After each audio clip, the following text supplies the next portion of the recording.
講翻我個女施小芳。范小芳，佢姓范嘅，佢同你冇任何關係。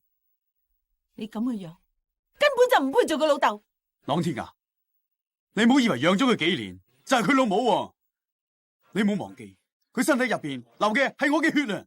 終有一日，佢心甘情願翻嚟我身邊，因為佢係我生嘅。你冇嚇我啊！你唔好唔記得，你有老婆嘅，我睇得出佢係你嘅金礦。你捨得離開佢咩？如果我將你以前嘅事全部講晒出嚟，你諗下佢會點啊？你仲會學而家咁身光頸靚，有靚車揸？你唔好再騷擾我。如果你再逼我嘅，我會將所有嘅嘢都講晒出嚟。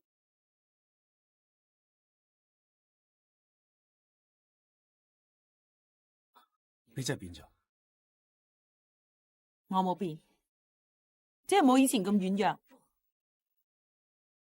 施建南，不如做單交易咧。如果你唔將真相講俾小芳聽，唔會再去見佢，我就應承你，永遠都唔會俾你老婆知道你嗰啲衰嘢。你要記住，呢度係香港，唔係咩陳村。施建南，我朗天雅講得出，做得到。